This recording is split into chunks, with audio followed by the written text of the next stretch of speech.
So I always go live here on YouTube first because it's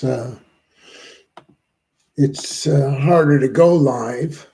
The others are a little easier. So I'm going live on the YouTube channel, and so I have nothing to say yet, just in case anybody were happen to be listening. But I'm getting ready to do a show in a minute by myself.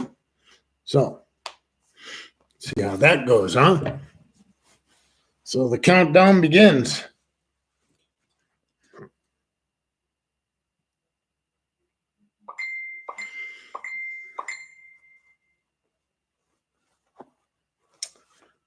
And in 5, 4, 3, 2, 1.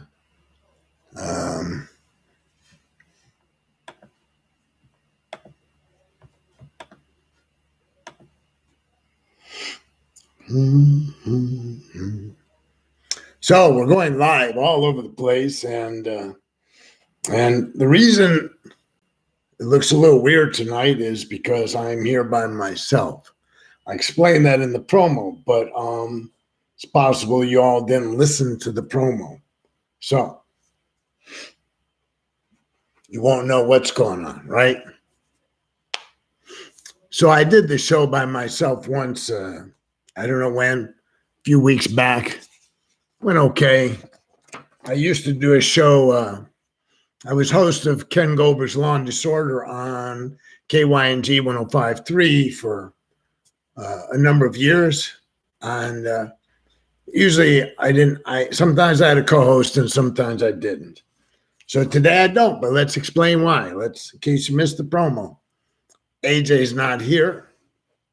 AJ's not here because the storm really devastated her area. Her house still doesn't have power after 2 days. She's right near the Buddhist temple where I teach at.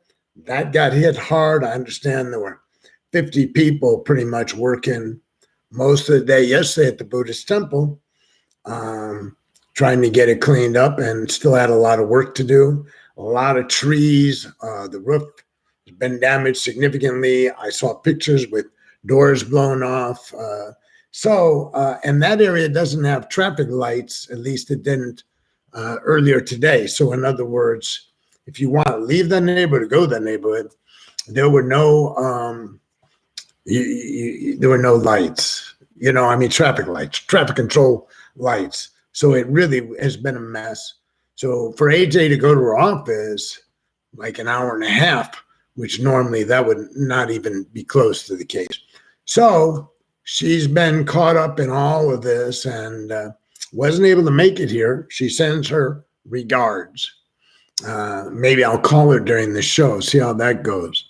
So, hi, Kathy, Ginny, Patricia, Marcus, if any of you are still with me. So today's show, well, let me introduce myself because could be a first timer. Ken Goldberg. Normally we start with AJ introducing herself and then introducing me. So excuse me if I'm a little, anyways. So I'm a lawyer, and I'm a relocated Chicagoan. Here I am in Texas. Been here off and on since '95, and I'm licensed here in Texas. I'm licensed back in Illinois, and I'm licensed in Arizona to practice law. And as AJ always says, that pretty much astounds her. She's also astounded that I did a stint as a Buddhist monk, a novice monk in Arizona in a Thai temple. And I teach meditation. I have been teaching meditation 7-8 years at the local Buddhist temple, which I just mentioned got hit really hard in the tornado we just had, as did the Lutheran school next door. I understand that's really in bad shape. I know the Lutheran school because every year they bring the junior class, religious class over, and I've done lectures for them for, 6 years. And the Home Depot down the street is wiped out. We don't know what will happen with that. So I got the usual array of cases and news. Now, a lot of times I fish for news in the waters of the legal arena exclusively, because it's kind of rich, and you people don't always get to read the stuff that goes on in the legal news unless you're a lawyer. But I have these newsletters, I guess they're called, and digests that come in. And so usually I pick most of my cases from there, the ones that are more unusual or invite social commentary. But it really wasn't necessary today. There is so much off the wall news going on in the world that I thought, let's plumb those depths. So today is Tuesday, if you're watching live, and you already know that. It's just after 6 p.m. And Law and Disorder is really social commentary masquerading as kind of a legal show. Nothing legal about it. Oh, yeah. 2 weeks ago, we did a show on wills and trust. So normally, AJ has come in. She's read the article. She's ready to banter with me. So she's not going to banter with me, but you can by typing in anytime you want. If you're having trouble seeing this on Facebook, or you have friends that don't have Facebook, we are broadcasting live on Ken Goldberg's Law and Disorder YouTube channel. Okay. So this has plagued me for years, what I'm about to discuss. Let's talk about a shooting which involves somebody. Yes, I will tell her that you all are concerned about her, Kathy, but it'll have to wait. I'm not going to stop and tell her now. Oh, she's not here. So this situation I want to discuss. There's an article I found online that talks about that a police officer in many states is now required to be interviewed initially after they shoot somebody. They get a quiet period. Let's call it a quiet period. There's maybe a better name. And I found this out many years ago when I was at a police academy. I used to teach law enforcement. I've also been through law enforcement training, not a police academy per se, but when I was a concealed handgun license instructor, we spent a week in Austin with the Department of Public Safety. That's the state police. And they revealed something that back then, and that was early 2000s.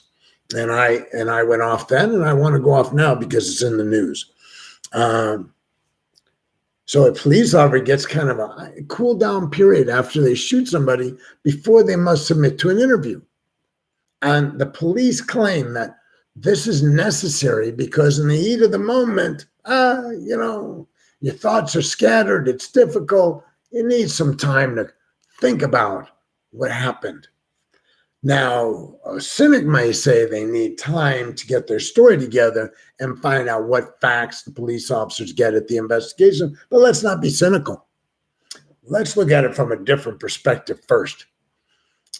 So the cynics say what I just said. The police response is that a police officer doesn't enjoy any rights that a citizen doesn't enjoy. A citizen doesn't have to discuss it with the police. Bullshit. I try not to swear, use profanity on the show, but this is utter bullshit.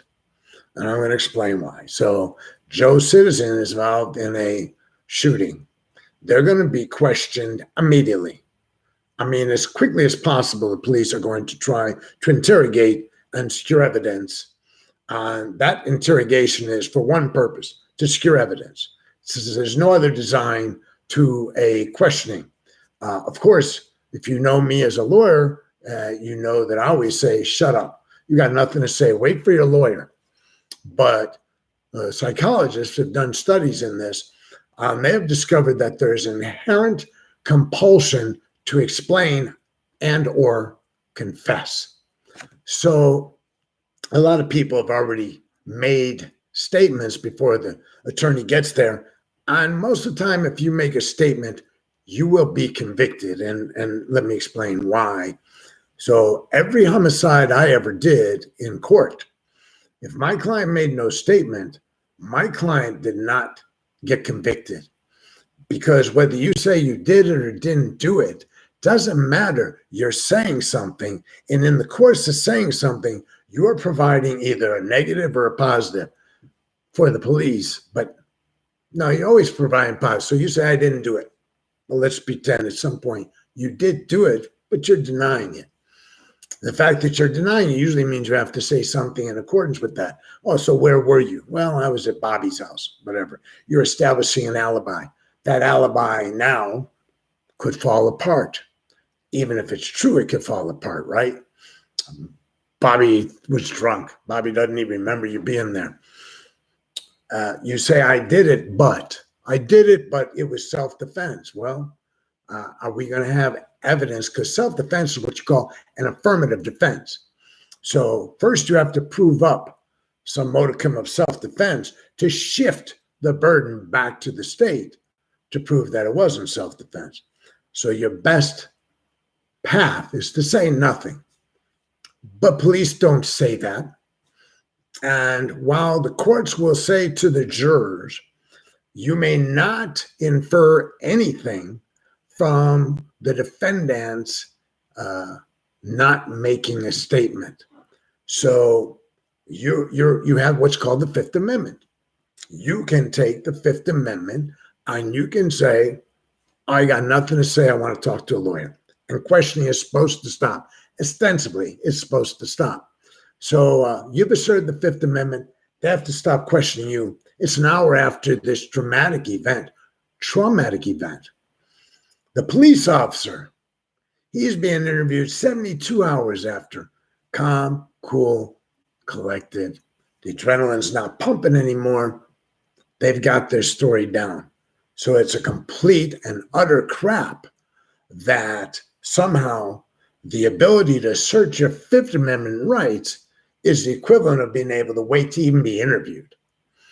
But back at the police academy, the state police academy in Austin, Texas, had a policy. Police officers were not questioned until 48 hours after a shooting.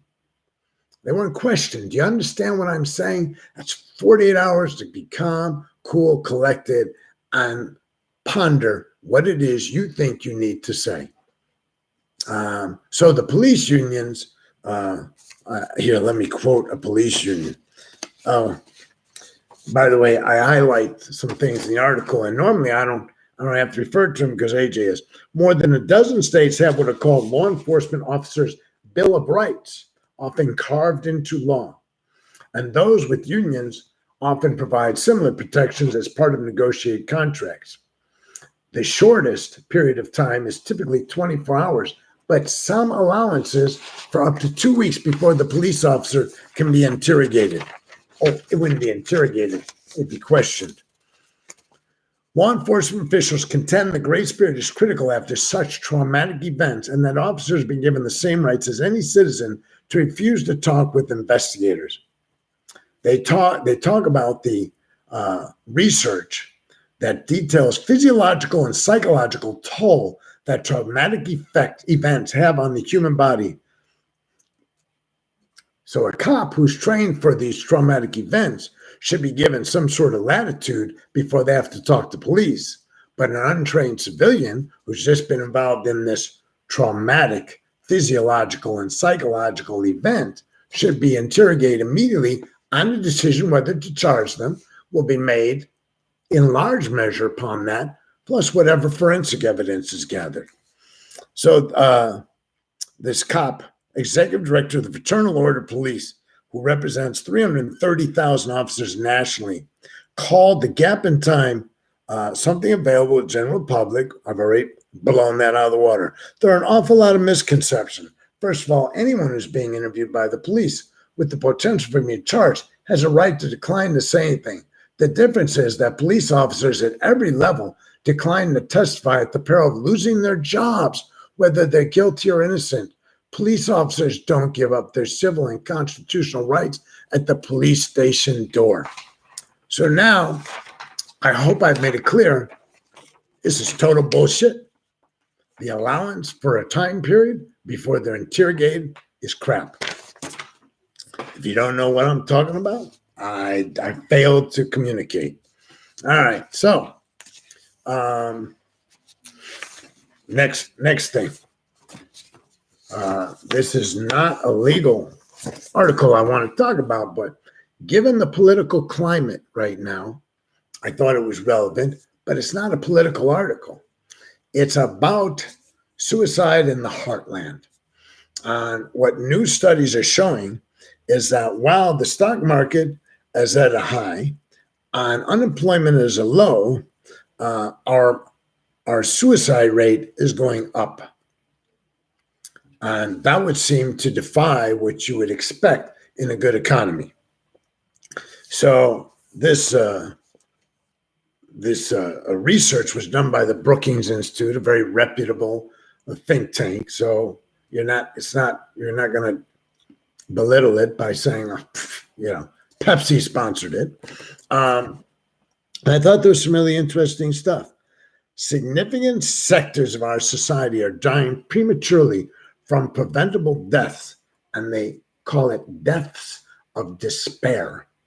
And almost 20% of prime-aged males are out of the labor force. Little side note, Hispanics and Blacks who started off at a lower level of life expectancy have continued to make progress.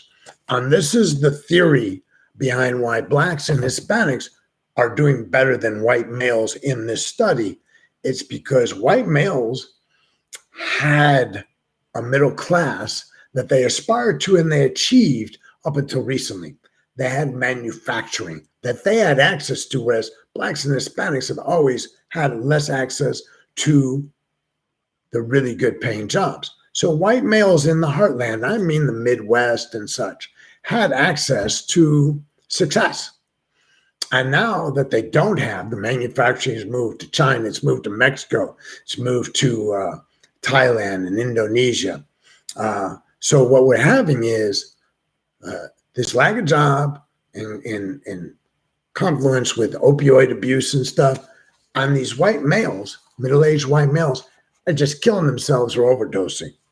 Despair and lower levels of well-being have played a key role in fueling the deaths of more than 1 million Americans from suicide or health complications from drug or alcohol abuse from 2006 to 2015.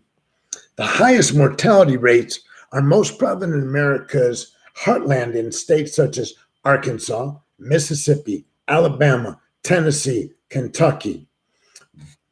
Those regions are precisely the places where the manufacturing and coal mining jobs that used to provide predominantly men without college degrees a lower middle class existence, as blue collar workers have disappeared.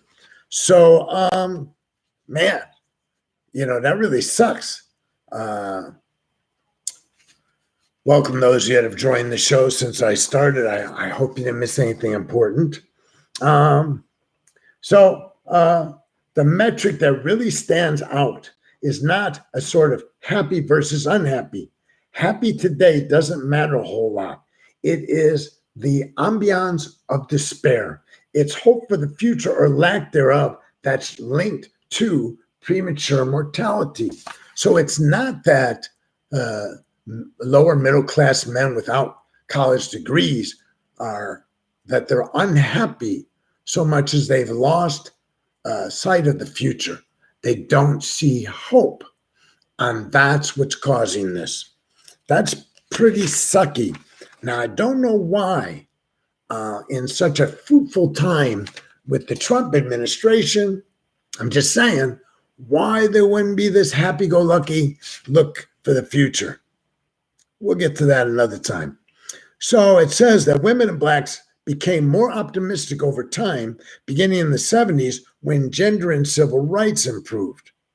So they were able to begin to see, women and people of color were beginning to see something called hope. They were able to see a change, a quantifiable change in some regards, and they were given access to the marketplace that they had been deprived of historically. But the white male who historically controlled the jobs, police jobs, manufacturing jobs, the crafts, carpentry and whatnot. So it says the despair and opioid crisis are also contributing to the decline in the workforce participation among prime age males who are likely to live in counties suffering from manufacturing declines and higher rates of opioid prescriptions. So I don't want to knock Trump, who promised more jobs. But here's my concern. If there are more jobs, better paying jobs, if the coal mines are coming back, if steel mills are coming back, if automotive manufacturers are hiring, then what you would have is, of course, full participation by less educated individuals entering into the marketplace or staying in the marketplace, not being laid off, not being fired, and they would not be despairing. Because when you're getting a good paycheck and you're coming home, you don't despair. Hispanics who occupy lower paying jobs but are getting paid something are feeling somewhat optimistic until now, until recently, when the Trump administration says, well, we're essentially going to oppress you. But my point is, we need to be concerned. If you know people who are now reigning or resigning, I should say, in an unemployed status because their industry's been wiped out, you should be concerned. Or if you know somebody who's beginning to, in my case, I know a lot of people who have had surgeries. And a lot of them are hastening to have surgeries because their insurance is at risk because the Obamacare may go away or the Affordable Care Act, or they may lose their job. So they're hastening to have knee replacements, hip replacements, shoulder replacements. The concern about this is in almost all those cases, they will be given opiates. You have to give them opiates for the pain. And that prescription opiate can begin to become addictive. And then you have the downward spiral of addiction, especially if it's somebody who normally drinks. Maybe not alcoholically. Maybe they just drink when they don't do anything. Well, you're sitting at home, you're not getting around, you're not on your bicycle. I love my bicycle. If listen, I actually worry about the day I won't be able to bicycle. I mean, I agitate about it.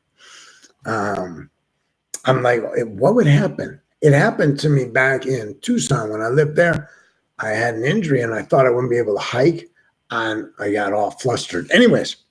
So if you know somebody, and I've known more than a couple of people who after surgery of some sort or some sort of hospitalization was given opiates legitimately, but dramatically it turned into part of the downward spiral in their health because of the ill effects of the narcotics. So why would somebody do that to themselves if there's ill effects? Because it feels better than it would feel if you're not using narcotics, i.e. pain or despair or whatever it is. So enough on that. Back to the news about law. Okay, that one wasn't legal. This one is. So this 15-year-old girl was sex trafficked. You gotta hear this one. A 15-year-old girl was sex trafficked when she was about she was younger than 15. I think she was about 12, 13 years old. And her mom pimped her out. Her mom was a drug addict and lost custody of her when the girl was 5. But she was still engaged with her in the life. And eventually, she was able to introduce her to an older guy who was 18 at the time. And she really liked this 18-year-old boy. And he made her feel good. And she thought they were having a relationship. He started just pimping her out. I mean, there's no other word for it. So she believed that this was necessary to support the two of them because he didn't have a job. She felt she was helping this couple herself. and her boyfriend. Well, eventually her boyfriend came up with this idea that they would get these customers and they would rob them. She wouldn't even have to have sex with them. They would rob them. And again, you know, she participated. But what really just stunning, because if you're the victim of sex trafficking, you normally can't be convicted of a crime that's the result of that. If you're a minor, right? Because you are the victim. See, if somebody's trafficking in you, you're the victim. If you're underage, you're the victim. Well, this girl's 15 and participates in a robbery, and she got 20 years. She got 20 years for participating in a robbery. Wait, that's not, to me, the worst part. The guy that did the robbery, the older guy, got 15 years. Now, I wasn't in court. I don't know what possibly could have possessed any court anywhere in the country to think that the perpetrator, the gun holder, the older person, the adult, could be less legally liable in a criminal prosecution than any 15-year-old, than girl, sex victim. And the evidence of sexual trafficking was there. There was indicia throughout her younger years. So it wouldn't have been hard for her lawyer, shouldn't have been hard for her lawyer to admit that as what we call mitigation. I'm just stunned. So, she was 14. Okay. I couldn't remember what old, and she'd run away from foster care. So her mom introduced this guy. Man, if you are in a family that's that dysfunctional, you have a very slim to no chance of thriving in our society. I would, we don't know necessarily who's being sex trafficked, but I know now that I learned more about the sex trafficking industry. So I once was on the perimeter of it, strip clubs and that kind of thing. I had ownership and I had friends, and the women I knew were not being trafficked in the traditional sense. But once you get to know them and you hear their story, your heart's got to go out. You got to realize that they have met so many predators before they arrived at the club, at a massage, or wherever it is, that there's no being able to delineate behind the sexual chaos that reigned in their households and their subsequent choices to work in what we call sex industries, pornography, strip clubs, massage parlors, all of that. So speaking of massage parlors, I don't know what the outcome is going to be. I'm kind of curious. At Bob Kraft, he owns, I think, the Patriots. He's the owner. He lives in Florida part-time, Jupiter, Florida. And I don't have that article in front of me, but most that Robert Kraft was charged with going to a massage parlor and receiving sexual acts on 2 separate occasions. Well, here's some of the backstory on that. So Robert Kraft lives and is a member of a club there. I mean, the guy's a billionaire. And he lives in Palm Beach. Jupiter is where I think the arrest took place. He lived in Palm Beach. I've been to Palm Beach. I went there a few times when I was real young. Palm Beach is luxury squared. I mean, the homes tend to be massive, not a lot of people because they tend to be older people. There's probably more staff living in it than there are owners. The cars, I went to a Rolls Royce show at the Breakers one time. The Breakers is a resort. At the time, we couldn't stay at the Breakers because Jews weren't allowed. So we stayed somewhere else, but we were able to go over there during the Rolls Royce show, walk around and see these cars. Eventually, my parents wouldn't go to Florida. They chose to go to California for vacation. But back in the day, it's on the ocean. It's pretty cool, and lots and lots and lots and lots and lots of money. And there's a bridge. There's a bridge to Palm Beach. The other side is West Palm Beach. There are no massage parlors in Palm Beach, I assure you. They're over in West Palm. Everything is over in West Palm except rich people. People that work anywhere in Palm Beach, unless they live on the premises, they live on the other side. So Robert Kraft, apparently the backstory is he wanted a legitimate massage, but the place he wanted to go on the island didn't have an opening. And he was talking to a friend, and a friend said, well, let me take you to the Orchid. They do massages, $60. So he goes over there and he gets a massage and he gets a happy ending. And what he didn't know is that there was already a criminal investigation because a health inspector had visited some of these parlors and had noticed a couple of things. Refrigerators that were filled completely with food, bedding on the premises, on clothing, such that she suspected that the women were living there. They weren't just working there, and they were Asian immigrants. So she reported her concerns to some detectives in her jurisdiction. They opened up an investigation. The investigation began to spread. And detectives picked up the trail of this one massage parlor. And eventually they got search warrants and they went in under a ruse. There's Florida has this warrant. You can go in. It's really to search, but ostensibly it says something else. So they go in and they find out people living there, et cetera, et cetera. So they plant cameras. And Robert Kraft gets caught through this operation. He goes back twice.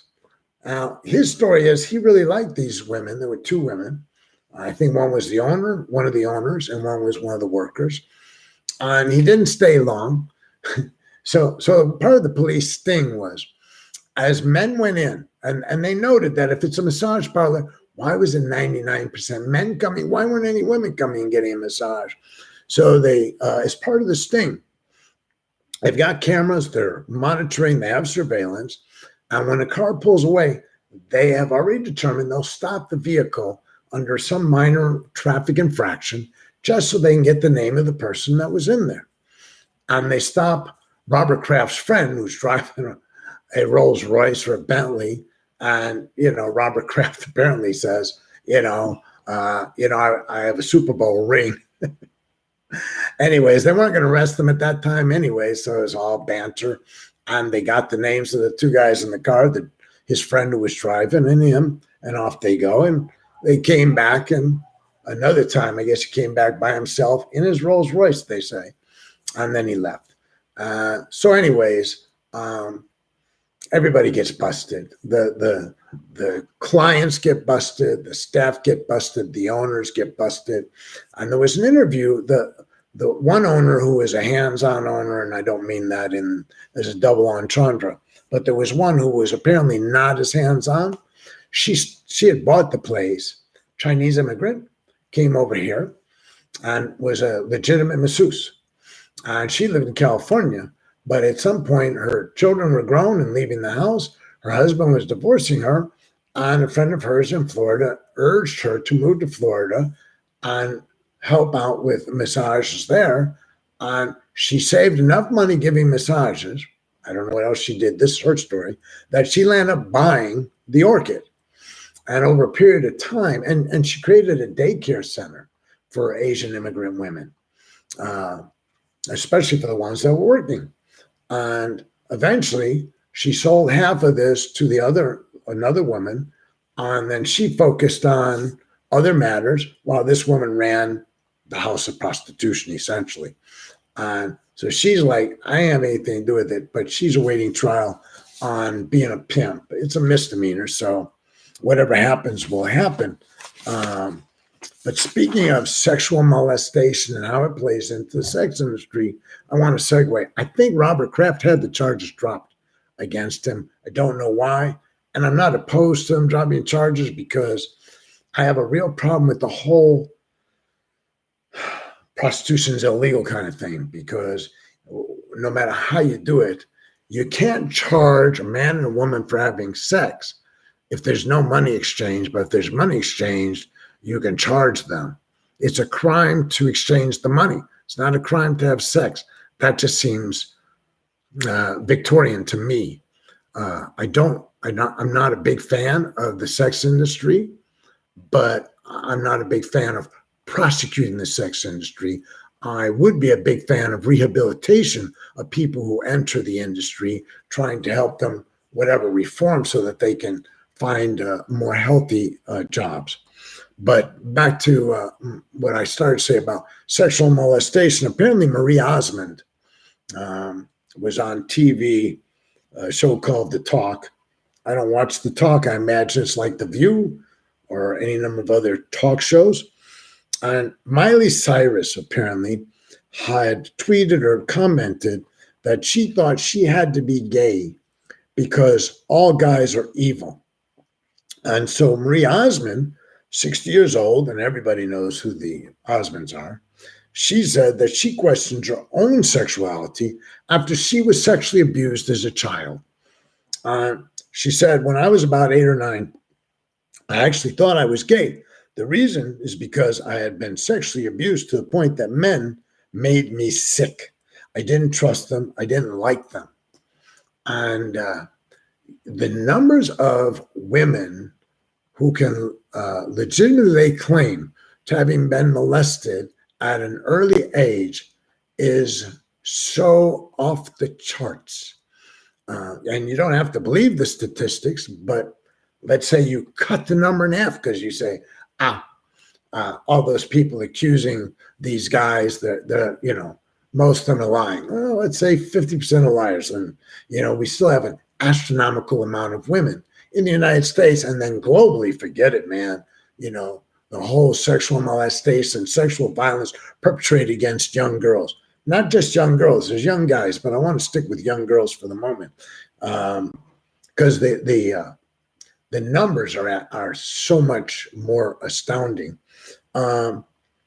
She said, Marie Osmond says that, I was looking at women and I thought, why am I looking at women? I must be gay. And Miley Cyrus spoke about how there are good men out there, guys. Don't give up. I'm sorry. I started in the middle of a sentence. Well, I think I'll skip what she said. Miley's a little crass, but I just thought it was poignant that these celebrities are able to say that not only is there just the anger from being sexually molested, the damage, psychic damage from being sexually molested that you may think about in terms of sexual aberrant notions of what is good sex, bad sex, but that somebody may have gender confusion or gender identity confusion for years afterwards. And we know this from the boys that were molested by priests. Well, hundreds of them, maybe thousands, who have been interviewed and who have seen psychologists who then sought an actively gay lifestyle because their initiation into sex was through male-on-male sex, through pedophiles.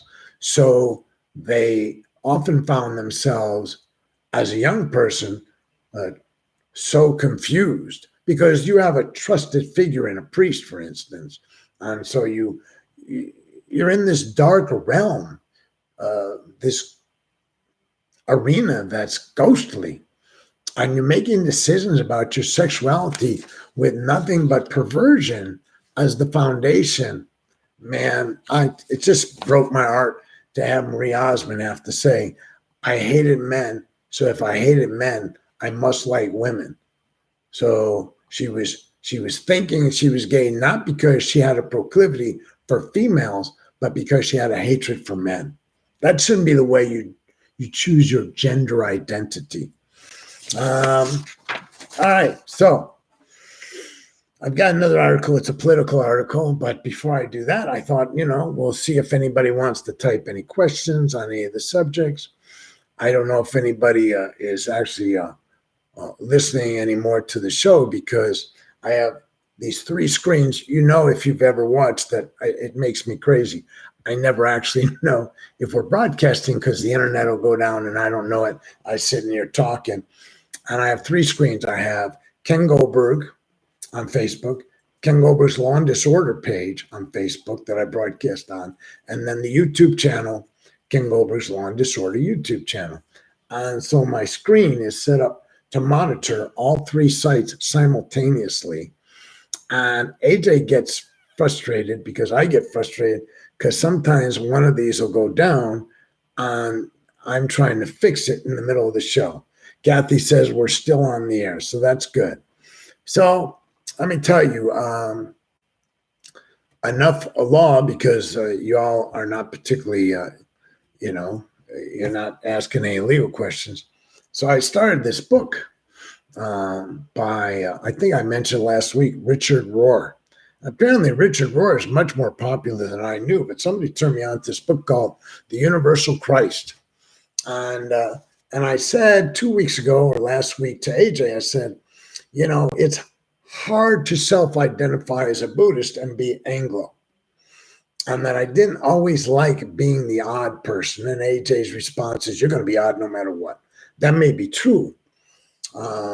So most of my friends here in Texas are self-identified as Christian in one way, shape, form, or another. Anywhere from Pentecostal to Universalist, everything in between. And where I grew up in Chicago, there was only Catholics. So that's all I knew until I was 44 years old and moved here. And it's taken me the better part of 22 years to figure out what is going on. So I had my introduction to Jesus, because I'm Jewish, was raised Jewish, was Jesus Christ Superstar, the play. And I saw, Sam, thanks for saying that the show is a snooze. So Sam Dorlock, who's from Chicago, is listening to the show, and he just put Z's indicating that he's bored. So I don't know why anybody would take the time to actually suggest that they're listening, but you're boring, but leave it to Sam.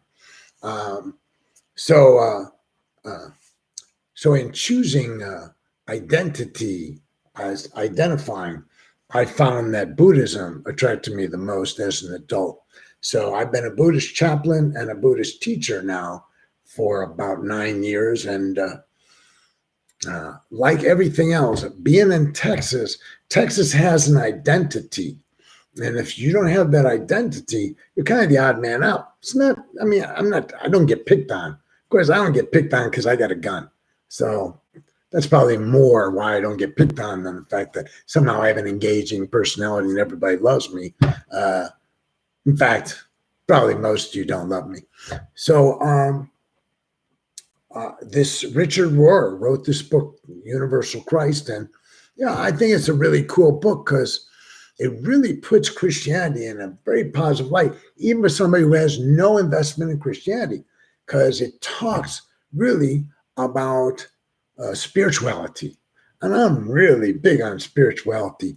Buddhism was attractive to me because there wasn't any sin. You didn't have to, it was no arm wrestling with God. It was what is wholesome and what isn't wholesome. It wasn't what is sin and what isn't sin. It's like, what do you do that causes harm to you or others versus what do you do that may cause harm to others? And if you're causing harm to others, maybe you ought to stop.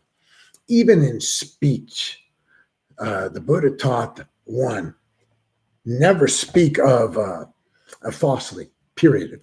If you don't know it's truth, don't say it, which, by the way, cuts down a lot of gossip. And two, if you speak to somebody, if you tell them something, is it something you intended to be beneficial? If it's not beneficial, if you don't know it to be beneficial, then shut up. And then the next was it agreeable? So I'm reading this book. I'm fascinated. I'm fascinated because it's a much different view than I was supposed to. I told you my exposure was Jesus Christ Superstar. So I saw with this woman that I was dating back in Chicago. She was Catholic. And we came back from there, and I'm asking her a million questions because I was fascinated with the story of Christ. I didn't know it. And I thought that Jesus Christ Superstar was really a very warm look at the life of Jesus and the people around him. By then, I especially think of Judas, because when I was being raised in Chicago, Judas was, the lowest form of life. It was a traitor. But if you know the play, Judas does what he does because it's almost preordained. Can't do anything but he's got to do what he's got to do so Jesus becomes what Jesus becomes. So I was fascinated. I'm asking all kinds of questions. And finally she thinks, you know what? I'm not going to answer any more questions. You're full of it. You can't be this stupid. And, it's one of those times in my life when I say, yes, I can. I can be that stupid. I am that stupid. Why would I know anything? I wasn't raised with it. So as the years go by, I've read the New Testament because I worked with ministers on the north side of Chicago, and they were helping me work with street kids. So I've been introduced. So I guess this guy is more popular than I knew. And all I'm saying is, if we could all be as this guy, kind of his view of Jesus Christ is really the view that almost anybody I know would or should embrace of spirituality, humanity, that we're all in this together. And so, why would you bail out? Why would you segregate? Why would you marginalize anybody? Because by marginalizing anybody, you're marginalizing that very thing that you worship. You're marginalizing God, because would the God of your understanding not want you to embrace all, like gays and people of color or Jews or whatever it is? And so listen, I've only read 3 chapters. I'm not really ready to. I just thought I'd throw that in as kind of a diversion from the sex trafficking stories I had to tell today. So I'm also going to be reading some other stuff by Henri Nouwen. I have a lot of books by what Catholic and Christian theologians.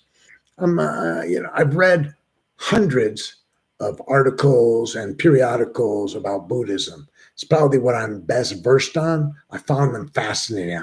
I like the story of Buddha. Buddha was raised in great affluence, and then kind of just tossed it all aside and said, this isn't the key to happiness.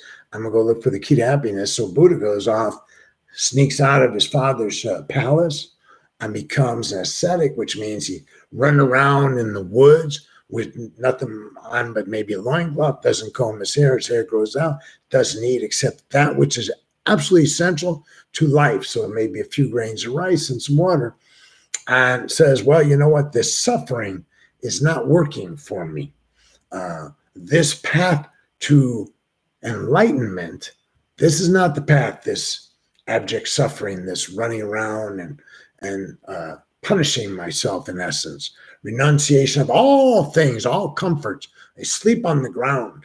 And so eventually, at that time, the Buddha, there is no Buddha, it's Siddhartha. Siddhartha goes and he's decided that after studying with some great spiritual masters, he's learned meditation, he's learned whatever the prevailing spiritual thoughts of the time, he decides to sit under a tree, which we call the Bodhi tree, and he's going to meditate. He's going to sit there until he finds out what is the key to happiness, because he knows that people in general are unhappy, and he feels like it's important to find out why. So he sits, and in the course of this, he starts to nurture himself through drinking some rice milk, and he sits on a bed of leaves. In fact, his homies that are with him, they blow him off. They're like, look at him. He's sitting on a bed of leaves and drinking rice milk. Loser. So they boogie on him, man. It's like, he's no longer one of the cool kids. So he's sitting under the tree, and I don't know how much time goes by, but anyways, at some point, he arm wrestles with the devil. Only in Buddhism, the devil is called Mara. So he arm wrestles with the devil, just as Jesus did in the desert. And he wins. He wins the battle with Mara. he defeats, in essence, this demon by simply staying in the moment and refusing to be drawn into battle psychologically. The devil in Buddhism tries to distract him with lust, beautiful women, doesn't work. There are other distractions. The final distraction is 1,000 warriors attack this person we came to know as the Buddha, and they shoot 1,000 arrows into the air at him. And it's a cool story because the Buddha touches the ground, or Siddhartha at that moment touches the ground, and all the arrows turn to flowers, fall to the ground, and this demon is defeated. This Mara is defeated, and Siddhartha has won, has stayed in the moment through meditation and through whatever else was going on, and he's enlightened. So he's done meditating. He gets up. He's like, what am I going to do now? I'm explaining all this because I'm trying to explain my attraction to this.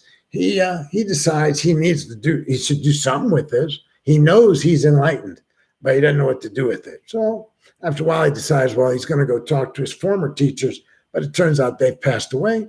So he decides he's going to tell his old homies, what happened. And this part I love. He seeks them out. He finds them, 4 or 5 guys. And, they're like, just ignore him. That's Siddhartha, pansy, drinking rice milk, sitting on leaves. But as he approaches, the glow is such that they land up bowing to him, and they, which I can believe. There's some people their aura is so strong. You're like, excuse me, what can I do for you? And you mean that humbly, not like, what can I do for you? Which is my general attitude. And he tells them, they call him by Siddhartha. And he says, yeah, no, I'm not Siddhartha anymore. And he uses a term which translated means I'm the awakened one. I'm the all-knowing one. And he teaches for the next 43 years, and it's pretty cool. And I like the stuff he taught. But I'm trying to plug into this Richard Rohr concept and Merton, some of the great theologians. I'm trying to plug into this Christian element that I've sort of danced around. I'm not going to become Christian. Lord knows, even though my mother passed away, she'd be spinning in her grave. Well, that's if she had a grave. She didn't have a grave. But anyways, you know what I'm saying. But I don't think it's important to self-identify as a Christian to embrace Christian principles or to embrace the Christian notion of humanity that I keep reading about and I believe I understand. And so I agree with him that if you're segregating, if you're marginalizing, if you have some sort of spiritual arrogance, which is found in every religion, that somehow your religion is better than anybody else's religion, then I suggest to you, that's not the Christianity I would embrace. But I'm happy to sit down and break bread with people of all ilks, because I think there's something to be learned. And this guy Richard Rohr's kind of opened my mind a little bit. So you can always type in your concerns and questions. Sam, you have my divided attention. Well, that's gracious. So let me tell you about Sam. Sam's from Chicago. And since he wants to toy with me, let me tell you that when he was a teenager, he made me look like a Boy Scout, okay? So Sam was his day was one long law-breaking moment. And so I knew him. I broke the law, but, somehow I couldn't keep the pace that Sam kept. So a moment in my life that I thought was really, in a sense, extraordinarily, would I say warm? No, I wouldn't say warm. I'm sitting in a restaurant on a street called 57th Street, in a place called Amit. And Sam walked in. Now, Sam and I are not friends. We weren't friends then. We're friends now. And he sits down across from me. And I knew Sam was a criminal. Everybody knew that. And he says, he's chatting with me. And I was a criminal at the time. I was a young burglar. And, a lot of people knew that about me. And Sam says to me, that he wants me to help him. Yes, right. He says to me, I want you to walk out with that guy in the corner. When he leaves, I want you to walk out, talk to him as he's walking down the street. You know, why, Sam? I'm gonna rob him, and you'll be there. You pretend like you're just, just there. And then if anything goes wrong, I got some backup. And I said to Sam, I don't like that idea. I don't do armed robberies. I do burglaries. The reason I do burglaries is you don't meet people, you meet property. And crimes against people is one more dramatic than crimes against property, carries a heavier sentence, and it's more risky. So, Sam, I hear this click under the table. It's a switchblade. Sam has just opened a switchblade under the table, and here's what he says to me. Oh, I said specifically, I don't want to go to the county jail because Chicago's county jail was a cesspool. I don't know any other word for it. And I feel this sharp object in my leg, and Sam is pushing this knife, poking me with this knife as he says the following: if you are afraid to go to the county jail, Cook County Jail, you're never going to get anywhere in life. Man, talk about a moment, I'm sitting there thinking that is got to be the most whacked freaking thing anybody has ever told me. I want to repeat it. If you're afraid to go to the Cook County Jail, you're never going to get anywhere in life. Sam eventually reformed himself. He worked for the electrical company in Chicago, and he's spent 25 years or so there, retired, and lives in Arizona. But he's the last guy that should be screwing with me when I'm doing a show, because I got more stories. If he wants me to spice up the show with war stories about our youth, I can do it. I'm just not sure he wants to be dragged through the slime and the mud today. All right, so 6:56. Leah says Richard Rohr is the boss. There you go. At least somebody agrees with me. Or the bomb. Maybe it's the bomb. I mentioned him. I mentioned him to a guy that I call my A sponsor, and he's like, oh, yeah, I've heard of him. I get his daily meditations or whatever, some sort of, word of the day, thought for the day. And then I was on Facebook just yesterday, and my friend Kathleen in Arizona published one of these things by him.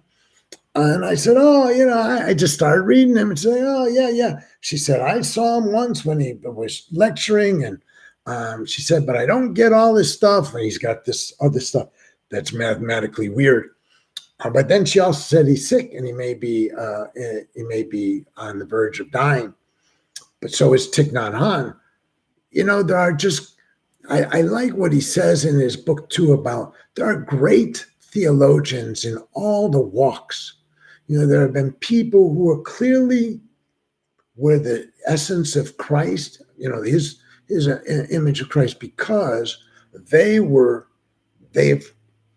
way they characterize humanity, its hope, its spirituality, its universality is clearly a powerful message that draws people in. Whereas when you divide and conquer, which is what religious leaders have done for a long time, many religious leaders,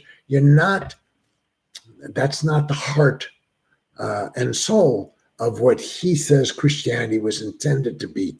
And when he explains it, you're like, yeah, I get it. So, all right, so I teach Buddhist meditation every Wednesday night at the local Buddhist temple, 8484 Stoltz Road. They got hit hard.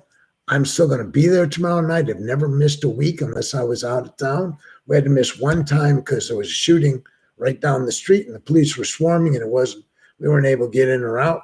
So I'll be there. You can call me if you want a will or trust done. You email me at ken@law-disorder.com. You can tell somebody to listen to the show by tuning into the YouTube channel, Ken Goldberg's Law and Disorder YouTube channel. And you can go to AJ's Cosmic Yogi Festival, November 2nd. There's going to be a whole day. For one price, you can go to, 10 different yoga classes. Every hour, there's different yoga, goat yoga and aerial yoga, regular yoga, hatha yoga, kundalini yoga. It's really an event. I've been in the past, but I'm going to be out of town. Otherwise, for sure, you would see me at the drum circle there. And but I'm not going to be there November 2nd at the Addison Convention Center. AJ Kroll is she puts this on. She's also the publisher of DallasYogaMagazine.com, or the online version, Dallas Yoga Magazine. So, yes, Leah is going to be speaking at the Cosmic Yogi Festival. I have some other friends that are doing presentations. Leah is the owner of Sacred Space in Frisco, which is a yoga studio, and they do a lot of other really innovative stuff that a lot of yoga studios don't do. It's more of a spiritual heartbeat in Frisco. I don't want to knock Frisco, but you don't expect to find something like the Sacred Space. Here in my neighborhood, we have something called Sun Yoga, which is owned by a friend of mine, Jim, and he does the same kind of thing. Every Sunday at 5, he has a different kind of event, like crystal bowls and things like that. So if you're going to be at the Cosmic Yogi Festival, I believe if you're in the yoga business, you're going to want to hear Leah speak. If I understood correctly from what AJ was telling me, you're going to want to know how to do better management, how to deliver a better product, and then check out the events online at that place, Sun Yoga. I have some other friends that have how do I know yogis? I don't know. My life has taken a turn in directions I don't know. It started with not using drugs or alcohol. That was a real pivotal moment 12 years ago to just make a decision that if I drank or drugged, I would not enjoy not drinking or drugging. And so it appeared to me that if I wanted to have a healthy, productive, fruitful life, and if I wanted my daughters to grow up in a healthy, fruitful, productive environment, I would have to cut out all the drinking and all the drugging. And I did. I started in 12-step recovery, and I've been sober a long time. I'm through sobriety. So they say you come for the drinking, but you stay for the thinking, or something like that. So after I got clean off all that stuff, it opened up like this world. But I didn't really get out there. It's taken me a better part of 12 years. I started doing the drum circles, and I met AJ. She introduced me yoga. So I've been going to yoga on Mondays at 11 with AJ at the Sun Yoga Center. And through AJ, I've met people like Leah at the Frisco one, and Jim. I've met Cornell at the Dallas Meditation Center. I met Solo, this guy that leads these drum circles. My world has opened up in ways that it didn't open. So I'm kind of happy-go-lucky gay guy. I don't know what else to tell you. So if anybody asks you, Ken Goldberg, attorney in 3 states, former Buddhist monk, AJ Kroll, my co-host, missing me due to tornado damage, director, owner of the Cosmic Yogi Festival. So I appreciate that any of you stopped in tonight, except for Sam. And I hope you'll tune in next Tuesday for the show. And then I think we're going to skip a week while I'm in San Francisco. So check us out. Thank you much. Power to the people. Peace out.